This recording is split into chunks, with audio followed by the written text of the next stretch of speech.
Can be seated, please. If you receive emails from Torah or you came yesterday night, you know that we decided with Rabbi Farber to do something a little bit different, especially because as a reaction to what's going on in America for a long time, but the day before yesterday was the peak of violence, or one of the moments of the peak of violence, something that is a desecration of democracy, desecration of the Jewish values. So we decided to compile some mekorot, some sources from different moments in books from Jewish civilization, and convert this place, instead of a Beit Knesset, in a Beit Midrash, when we will have the chance to study the makor, the source together, and you will have the chance also to react, because if there is something the two of us believe, we are not the owners of truth, but seekers of truth, but at least we will give you the context where this source comes from. So let's start with, everybody has a page? No? Ah, nice. No page is there, no page is here.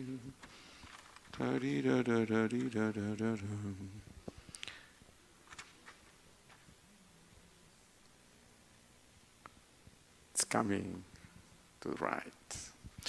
Okay. So the source number one, I'm killing time till it arrives to where it needs to arrive, is from the Mishnah in Pirkei Avot. Rabbi Farber will give some context of what we're doing next minute and explain the context of the Mishnah too.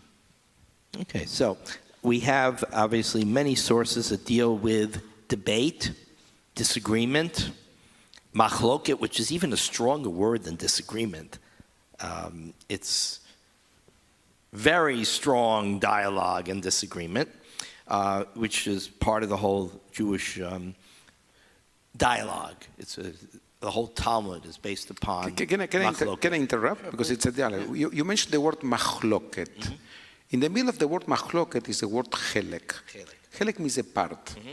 Now, when you see a wise rabbi, the first thing you need to say to him, Baruch shechalak michochmato. Blessed are you who has a chelek, that you have a little bit of chokhmah. You never say to him, my God, my life is all into you. You tell me what to do with my life. Even the big rabbonim, when you see them, you say, chelek, a little bit of wisdom is in you, and that's a lot. So machloket maybe is when you don't recognize that the other one has a chelek of truth. And one of the texts actually deals directly with that each one has some truth in it. So if you bring it together, you get closer to the whole truth. But if you leave one out, you can't ever reach the whole truth. And I think one of the sources will deal with that very directly. So the background is obviously the assassination of a person who was he wasn't an elected official, but he was a political figure of a massive, massive movement, and had certainly very strong ideas that offended certain people. And I think back to an episode at the University of Miami a long time ago when I was in Kendall, and they invited Louis Farrakhan to speak. Okay, there isn't much more of an offensive person in this country than Louis Farrakhan. And students there came and asked me, and they asked the rabbi, Phil, what do we do? What do we do? So what you do is first you write a letter and say you object. We shouldn't have people come here who spread hate. If they don't agree, what do we do? I said, well, you should show up with posters, right, with opposite views and demonstrate. But you can't disrupt, right? You have to let them speak. And then have someone who's clever call a press conference and say why you objected and what he said. And that's what we do in America. We would have never suggested go get a gun and shoot him, right? And if he had been assassinated there, I would have been deeply offended. Not because it was him, I wouldn't miss him, but we don't do that in America. And I think of George Wallace. Who was more offensive than George Wallace? Remember him standing in front of the school and trying to block that beautiful little black girl from entering? I believe that so offended America that's what caused us to turn as a nation. And then someone tried and killed him. Missed, right? Crippled him. And what did he become in the last 15 years of his life? The greatest spokesperson for desegregation and the integration of schools. He did it not because he got shot, because he grew up, right? So we try and educate people, we argue with them. In this country and in any democracy, if you start shooting them, that's the end of democracy. That would be the end of democracy. You can't go to a college campus and have a strong debate without worrying whether a shot will ring out. We hear kids that say, I'm afraid to go to that demonstration. I'm afraid to go to that lesson. I'm afraid to go. I'm afraid to go. So they're creating fear. Exactly. So what do you see in that source? You want to read the source to them? Yes. Mm-hmm. So you have the page, so we can study Torah together. Every difference of opinion which is for the sake of heaven will in the end be vindicated. But that which is not for the sake of heaven will end not be vindicated. What is the example of a difference of opinion for the sake of heaven? The debate between Hillel and Shammai. An example of the difference that is not for the sake of heaven, the dispute of Korach and its band against it. So quickly, can you... So Korach, he said some good things. Isn't everybody equal? Oh, it's beautiful. Everybody's equal, of course. Moses, why you and your brother, why are you taking over all the leadership? You don't want to share it. Oh, sounds very good. But what was Korach's purpose? Korach, first of all, he exaggerated because Moses appointed leaders. Remember, he appointed judges. He gave Aaron the kahuna, the priesthood. He shared leadership. But everything Korach said sounded beautiful, beautiful. But here's the problem. What was Korach's goal? Korach was wanted to replace Moses and become a dictator. It's kind of like Castro and Batista. I guess Castro must have sounded wonderful. Oh, we'll all share, we'll be equal, blah, blah, blah, blah, blah, right? What was his real goal? To take over from Batista, and he was worse, right? This is the old classic. His brother was worse, right? So that's Korach. But an argument which I want to just do the best for my people, and it's not to benefit me. That's an argument, the Shem Shemaim. You may be wrong, but you're doing it for the right reasons, and I'm going to listen to you. But when you're doing it because what you want to do is create power for yourself, then that you can't listen to. Any reactions? Somebody want to say something? So we go to number 2, who gets more complicated. You want Rabbi to read number 2, and I will try to build on that? Yes. Yerushalmi, okay. By the way, what's the Yerushalmi? You have 2 different Talmudim, yes? The Babli and Yerushalmi. Which one do you think is the most important one? Babli, beautiful. People will, with less knowledge than this amazing crowd, will say Yerushalmi because Yerushalayim sounds holier. But the Yerushalmi is 1/6 in length and in topics like the Babli. The Babli Babli is from Babylonian, cover more. So when there is a dispute, the halacha is according to the Babli. But from the Yerushalmi, you can learn a lot of the spirit, their intelligentsia, what the real sociological life was to rule sometimes differently from the Babli. So that Yerushalmi says the following. These are some of the laws which they stated in the upper room of Hananiah ben Hezekiah, when they went up to visit him.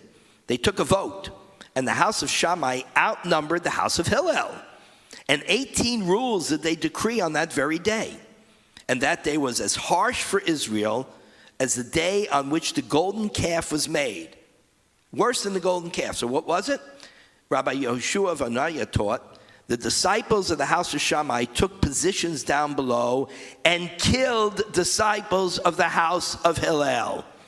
That's why it was darker than the golden calf. Why? Golden calf, they were arguing and they abandoned God. They didn't kill. This turned into murder. It has been taught.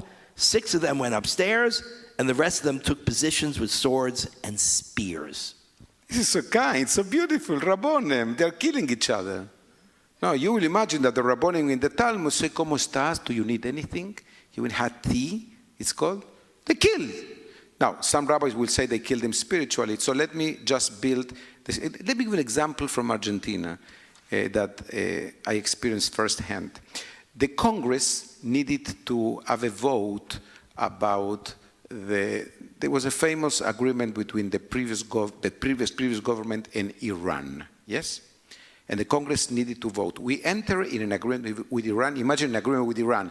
It's like Jews having an agreement with the Nazis, so the Nazis will tell you what happened in the Holocaust. This was the same. We wanted Iran to tell us what happened in the bombing. Stupid, no? And we Jews start lobbying. And we went to see Mojano. Remember the name Mojano? Mojano is... he has a couple of sons who are congressmen. We went to see him because he's in charge of the Union of Transportation, which means he can shut up the country with a decision. No buses, no trucks, nobody can move, no planes, nothing. The strongest man in the country. So we go to him and say, Señor Moyano, Mr. Moyano, we need your help. What do you need? I need your 2 sons to vote against. This is what you're asking me. You need to ask me something bigger. I say, what? To shut out the country. You need to come 3 days before and tell me, I will determine a strike, I will look for a reason, and none of the congressmen from the different provincias will come to the city and vote. So you have no vote. Imagina? Eso me venís a pedir, papá. You can imagine that. 2 votes? I can give you all the votes. It looks to me something similar, no? They went, no? How do you see it? They went to the up. When the other weren't there, they vote, they changed the law, and now we have the law from Shammai takes over because they are the biryonim, the strong ones, not the unflexible, no? Do you see that way? That's exactly what's happening here. Absolutely. This is by force. By force. So that's why they compare it with the golden calf, because it was a spiritual calamity for the Jewish people. Moses is there, who was the metavech, the mediator, no? To use the nicest word. And he's there, and 40 days, and carving, and receiving, and saying, and he comes back, and they're fighting for power, for the lack of patience, and will worship, go back 40 years it was less than 40 years, we go back to that paganism because you have no patience, you take over.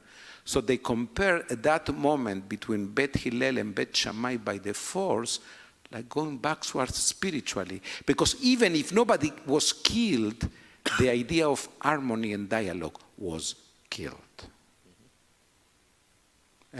You know what it's like? It's like the famous way to make a deal is, I'll make him an offer he can't refuse, right? The threat of violence. Then you don't have a deal, you don't have a law, you simply have dictatorship and threat. Look, in communist Russia, during the Soviet Union, didn't they have a court system? It's very nice. They put people on trial, they had judges, they had an appeal system, but it was all rigged. It was all rigged because if you didn't follow it, they killed you or sent you to the gulag. So that's not real. Castro always won 99-1. That's right. They always have a vote. Absolutely. Right? They have votes, and there's always a vote in these dictatorships. Comments? Suggestions?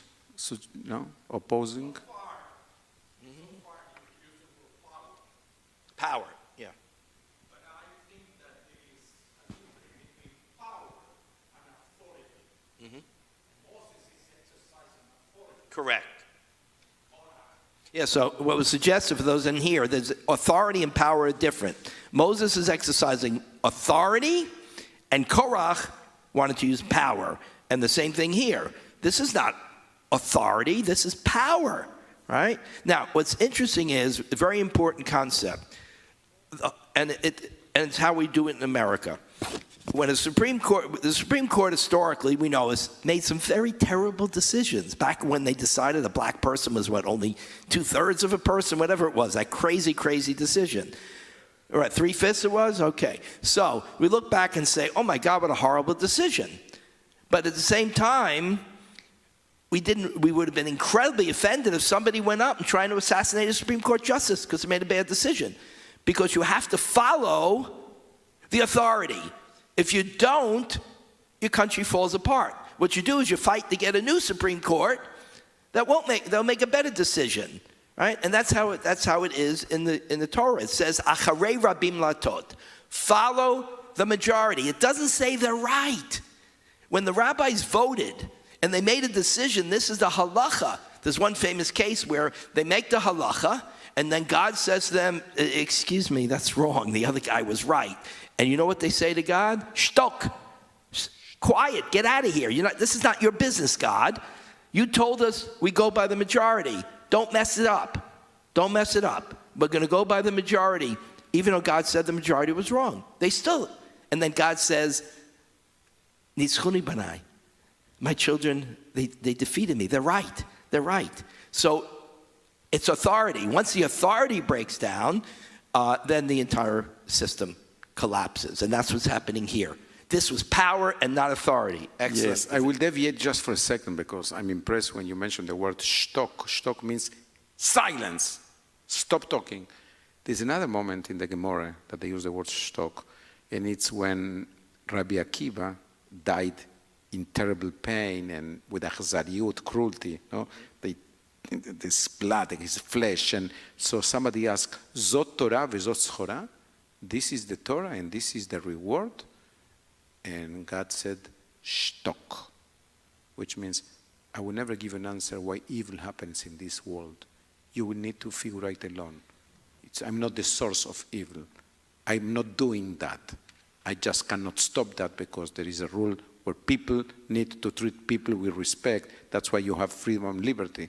But when he wanted an explanation why evil happens, the answer was, shtok. I will not give it to you. Next source. We can go to Yevamot. Let's see. Okay, Masechet Yevamot. This is also the Yerushalmi. The Yerushalmi is sometimes more colorful. Right? They preserve some really old stories. Even though the house of Shammai and the house of Hillel disputed concerning ex-wives, concerning sisters, concerning the married woman, the dispute was who can marry who. They were trying to come up with the rules. And concerning the one who divorces his wife and spends a night with her in an inn after the divorce, we've seen that in a lot of movies and shows. It actually happens. The house of Shammai did not refrain from taking wives among the women of the house of Hillel, and the house of Hillel from the house of Shammai. In other words, Orthodox married Reform, Reform married Orthodox, right? In spite of these horrific disagreements about marriage, they still married each other. That's amazing, especially when the Jewish law is very strict when it comes to marriage, divorce, etc. This is when they want, everybody wants, Jews want perfection in marriages, in divorce, and in cemetery. So the third moment when they want to do, no, everything is properly. Every psalm is being said. You have the same feeling, Rabbi? Yeah. Those are the three moments that strictness. Now, the next source, it's very interesting. Now, once the disciple of Shammai and Hillel, who did not adequately serve their master, had become many, contentions multiplied in Israel and they become two Torot. Wow, again. Now that the disciple of Shammai and Hillel, who did not adequately serve the master, which means they didn't follow the spirit of dialogue, they become a lot, 100 and 1,000, contentions multiply in Israel, and they became two Torot. It's amazing they are not afraid to say that there were two Torot. I remember being a rabbinical student in Buenos Aires, which I only studied 1 year in Buenos Aires, and I did 5 years in Israel, and I went to a kosher place in Once, and I was so excited because there was a couple of items for Passover, and a little shmendrik, 8 years old, with a payas, with everything, said, do you have cheese with the ashgoche of Rabbi Meshulam? He says, no, I only have from Rabbi Kachulim. I said, Kachulim, no. He already knew at the age of 8 that the rabbi is treif. Treif. It's an Orthodox place with all the letters, with all these doors. He knew already. No? I said, no. That we don't do that. So they multiply in thousands and they became two Torot. Do you think we are in a situation of two Torot?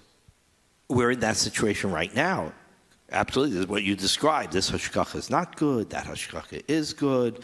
Your Pesach is not kosher enough. We've had Wait. So in America, are we in two Torot? In America, we are in two Torot because the dialogue is breaking down. I went to Columbia University, okay? Apologize, But when I went to Columbia University, we had professors who were very far left, right? And we had professors who were far right. And I remember one professor stating that he thought communism was the best system of government ever invented. You can imagine most of the students who happened to be in that class were Jewish were kind of offended by that because the Soviet Union was sending Jews and dissenters into the gulag or killing them, right? And we challenged him. And the interesting thing he said, okay, let's have the debate, right? And I want you to know when the question comes up in the final exam, I don't care which side you take, you just better have a very good basis for your answer, and I want you to quote sources, and I want you to argue well. And if you do that, you'll get an A+. I don't care what position you take. So that was Columbia then. Columbia today, we had a student who told us that they were in a class where they wanted to debate, where they wanted to talk about whether Israel was colonialist and committing genocide, right? But if you were on the side that said they're not, you were attacked. You weren't allowed to speak. And you were told, one girl told me straight out, if you in your final exam try and argue that Israel is not colonialist and committing genocide, I will flunk you. That's not a university. That's not a university. So it is happening, right? The professor can get up. He wants to argue as a colonialist as long as he is willing to accept the argument. Professor, I think you're wrong, and enter into a debate. And that's what Columbia once was. That's what universities once were. Many of them are today. Still many of them are. But now there are those where it's that. You know, their professors, my professors in Columbia allowed debate and encouraged debate. And some of the new professors don't. So that's like the disciples, they got it wrong. And that's what happened exactly here. So let me build a little bit, make it spicy. There is a city called New York. Did you hear about New York? Yeah. I escaped New York at age 6. So, and there is a candidate that a lot of us disliked a lot, who may win the elections. And a lot of Jews will support him. So which part did they not understand? They are Shammai, or they are Hillel, or they miss that what the real value behind the conversation? Well, it's hard to really understand how any... forget the socialism. That's a debate. There are people who like socialism. It's not evil. I don't think it usually works, but it's not immoral or evil. It's a question of what works and what doesn't work. So that's not, the issue is that this man actually said there cannot be a Jewish state. This man said that he will divest of all his Israel bonds in New York. So this is an enemy of the Jewish people. So how a Jew stands for them, I don't understand. But what I think has happened is whoever their teachers were, who taught them about the importance of socialism, who believed in it, did not teach them to support an outright anti-Semite and an enemy of the Jewish state. They didn't, but somehow they missed that. Yes, exactly the words that you just used. They missed it. Which part of he hates Israel and he wants Israel to disappear as a Jewish state, which part didn't you hear or understand? Or what is it on the other side that could override your loyalty to your own people? Right? So that's exactly what we're talking about. Which means when you're asking me to commit suicide, it's not that I stop being a person who wants dialogue. You're just going against everything that gives me safety, which is to walk with a kippah in New York again and not be afraid that I will be hit. Well, we know that the number one thing to preserve a democracy is a sense of safety. Because when you have no safety, it's easy for a tyrant to arise and promise you what? I promise you safety, right? And then they come in with a heavy hand, and you end up with safety but no freedom, right? There's always a middle road.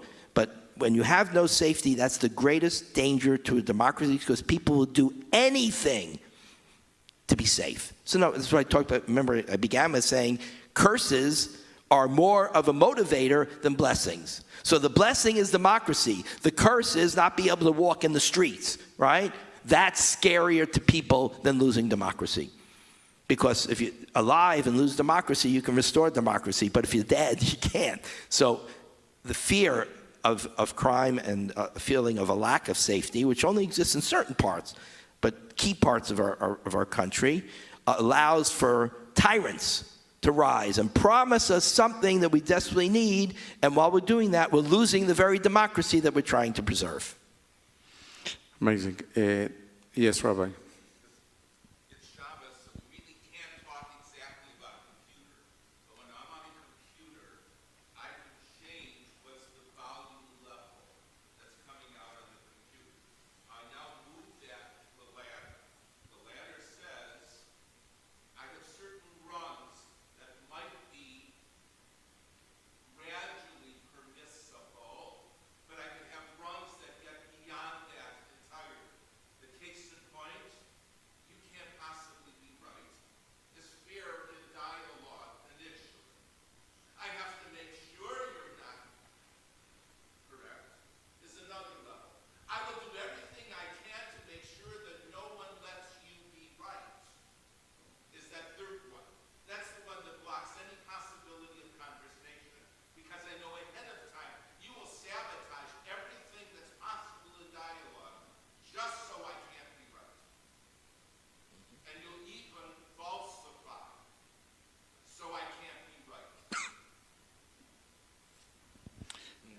Beautifully said, Rabbi. So let me just repeat something I said yesterday, and Rabbi Farber will bring this to an end. I told the famous statement that Jews love to repeat, that 2 Jews, 3 opinions. And we laugh because we believe that's so kind, so cute that we can never agree. But I brought maybe another way of understanding 2 Jews, 3 opinions, and I said the following. Rojzman has an opinion, and he presented it to Farber. Farber has an opinion, he presented it to Rojzman. So when Rojzman rethink his opinion because he heard what Farber has to say about his opinions, he say, he has a point. And when Farber listens to Rojzman and says, he has a point, so it's no more Farber, it's no more Rojzman, it's option 3. So 2 Jews, 3 opinion means the third opinion that the 2 of us were able to build in a dialogue. I think this is what Judaism has to bring to the table in America to say, let's listen again. Because if not, there will be coffin after coffin and widow after widow, and it will be impossible. You know, every lawyer has always told me, when you get into a negotiation, if both the parties don't leave that negotiation a little bit upset, if one is totally happy and the other one is totally depressed, you got a big problem. You didn't have a negotiation. You had a defeat, and therefore it's not going to end. It's going to continue, right? So that's exactly right. When you get an opinion, you may be able to get to the compromise, and compromise is what we call the middle. No democracy can survive endlessly if it's on the far right or the far left. Minorities are always in danger when either the far right or the far left are in control. When are we safest? When we're right down the middle. Because the middle allows people on this side and this side to be close enough to the middle that they learn how to get along.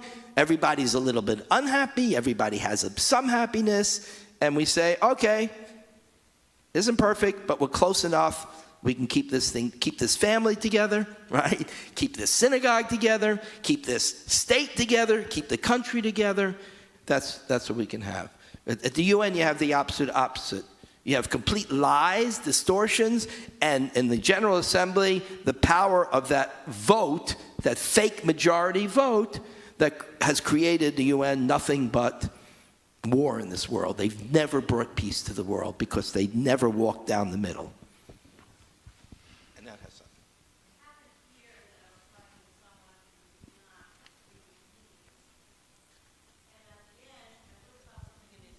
And I said, okay, so let's agree to disagree.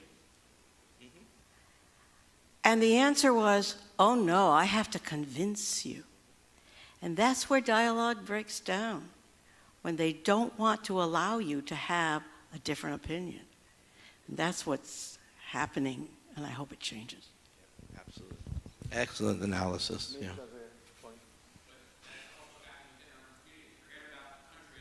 Within the Jewish community itself, there's the entire debate of this one, as Rabbi was pointing to earlier, this one is not from enough for me. This one can't come into my school. This one cannot come into my community because they do not believe the way I do.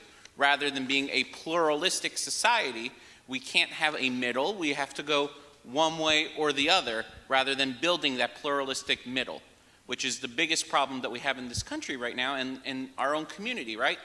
We have people that won't even stand or step foot into our own sanctuary in here because we are not from enough for them, because, you know, they're Beit Shammai. They're that level, and we're not near that level. We are Beit Hillel, or whatever it might be.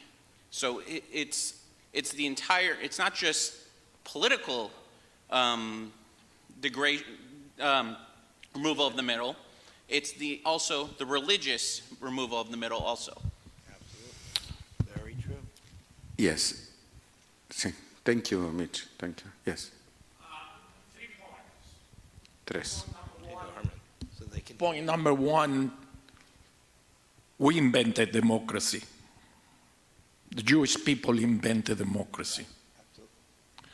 Second point, when we are in the dialogue, about 6-8 months ago, Alan was on the Bima, and he said that the pursuit should be truth.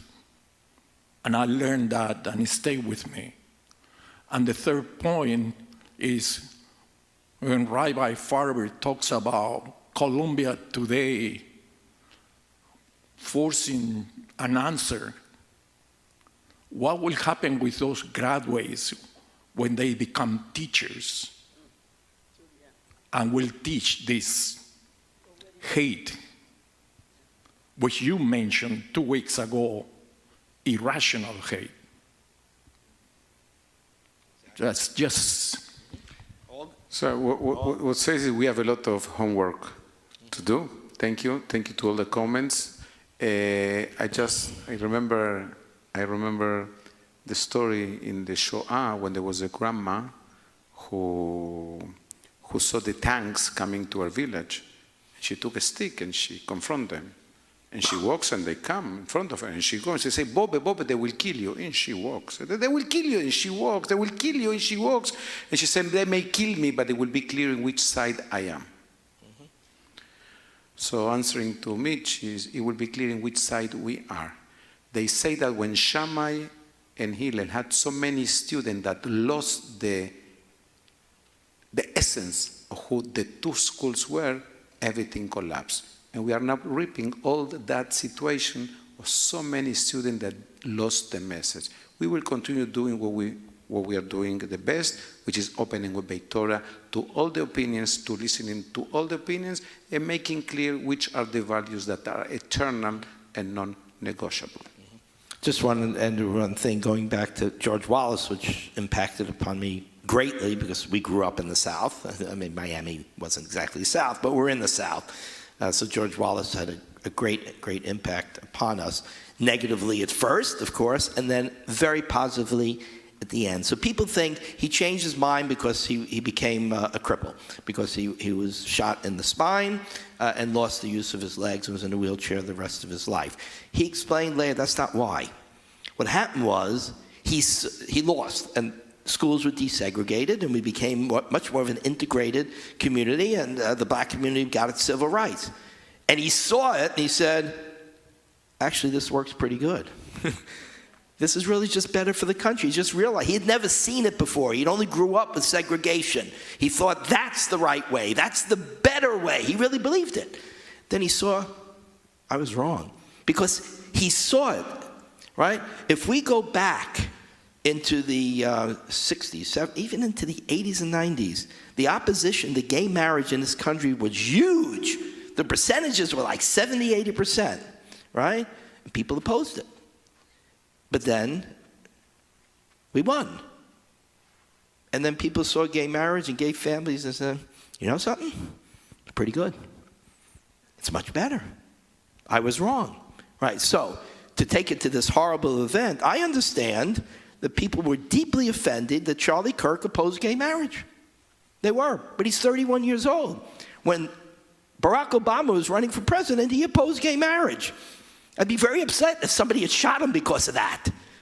But then he looked, and he says, because he's an intelligent person, he looks and says, you know something?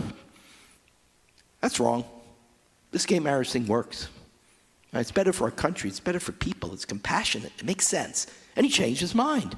And we could go through all sorts of ideas that Charlie Kirk had, that other people that we admire had and changed. How did they change? Through dialogue and through experience. That's what happened to George Wallace. And that, right, 31 years old, keep arguing with him if you don't like his position. Maybe he'll moderate. Maybe we'll find a compromise, right? Just don't kill him. Just don't kill him, right? Because if they had killed George Wallace, he would have never changed and he would have never been that powerful influence in which people said, oh my God, if George Wallace can celebrate integration, you know something? Maybe I can too. Yeah. Two more.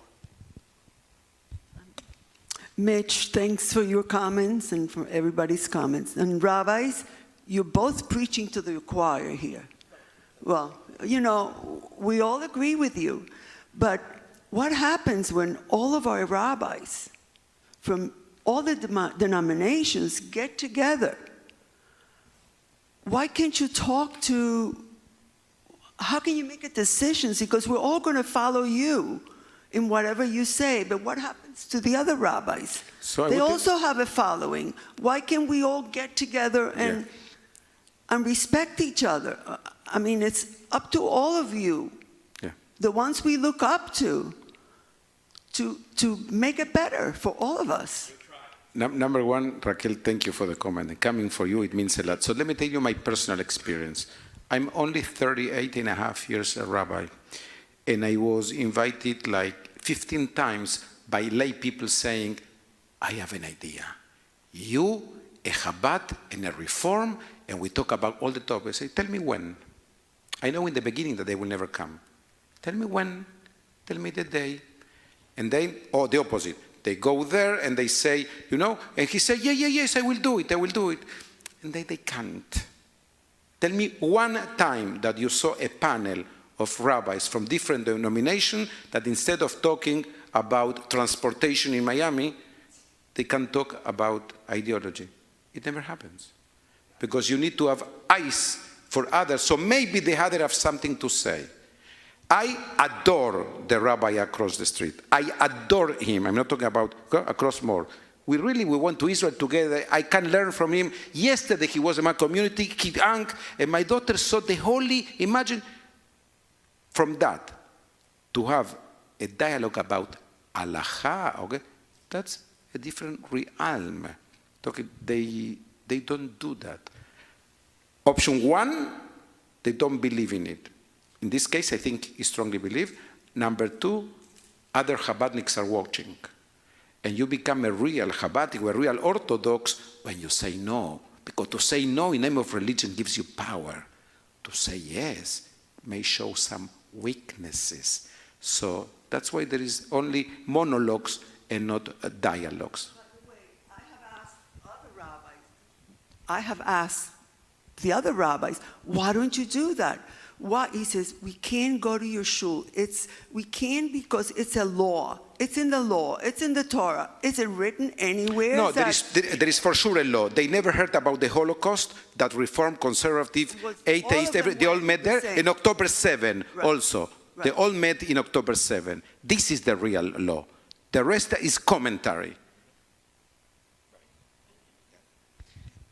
When you don't have a good answer, what you do is you say it's the law, and people don't know enough to say no. I remember that the whole thing was with Simchas Torah, the whole debate about whether a woman could carry the Torah. Obviously, we don't have that debate. It's obvious you can. And rabbis would tell people, well, because she may have just had her period and is impure. Okay? Wow, that's such a good answer. It's totally wrong. There is no such thing because the Torah can never become impure. That's the halacha. So yes, can they come in here and daven with us and mixed seating? I shouldn't bring that up because mixed seating is totally custom. There's absolutely no law. They had mixed seating in the Holy Temple. Right? On certain occasions, because they were afraid of frivolity, they had a women's section because it was like Simchas Torah, everybody's dancing and drinking and, let's keep them separate when things get a little bit crazy. But the rest of the time, there was no separation of men and women in the temple, right? So they're quoting custom, saying it's law, but who's the average person say, but Rabbi, I don't think you're right. I don't think you're right. An honest rabbi would say, it's our custom.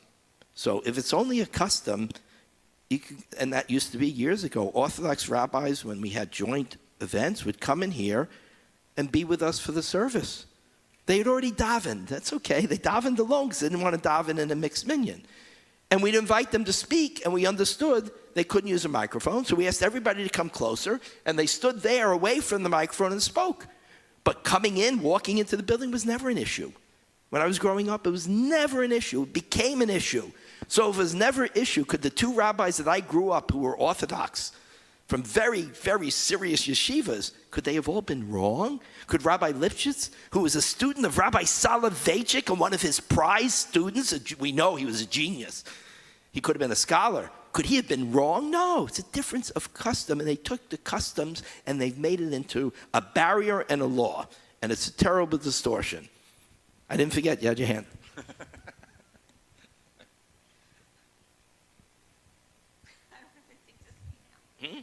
Okay. But I want to say something, build on what Raquel just mentioned. And this is not what you asked, but Rabbi Farber asked me yesterday night, and I love the answer I brought. He asked me how all these can apply to Israel, so there is more dialogue in Israel, which is a catastrophe. Who can bring a solution to it? And my answer was, it's not the Knesset, it's not the parliament, it's not the lawmakers, it's not the generals, it's the rabbis. Why? No, those rabbis. Those rabbis, the rabbis who have 10,000 of followers and 100,000 of followers needs to take the hand, clap, the same way they clap when they want a donation, tack, and say, enough. You're a genius, you stay in the yeshiva and you study.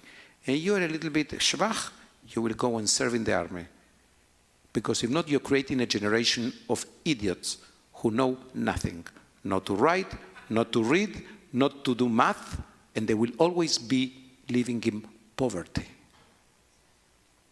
So the rabbis have a huge opportunity to create Moetzet Gdolei Torah, the geniuses of the generation, and say, enough is enough. Or Acha, there's something in the Talmud called the obligation of the time. They have the power. What the conservative rabbi will say in North Miami will never influence what happened in Jerusalem.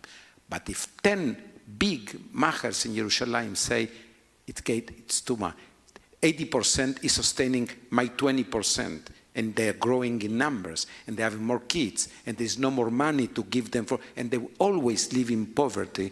There's more artificial intelligence, and they will still not know how to write in English. There will be a problem. This is not what Shammai and Hillel dreamt when they created the yeshivas. The question of the Haredim serving in the army, they don't care what we say, right? You're absolutely right. It has to be 10 Gedolim, great rabbis in Israel say, they're right. We have to serve. We learned the lesson of October 7th, and we read the Torah that says we have to go out to war, and there are no exemptions, right? What we say, the Knesset can say it, and then you're going to have people going to jail, and we're going to have terrible conflict. It will solve the problem technically. They'll go into the army, but it will divide the community horribly. The way to prevent that is those rabbis getting up and saying, it's time to serve. But we have rules about serve.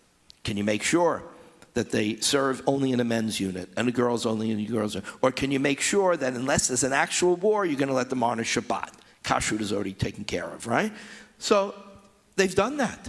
They've done that in the army. Just like in colleges, there are now, our daughter-in-law in Israel was teaching English as a second language to Haredim, women, in a university. But here was the deal. The university said, you know what?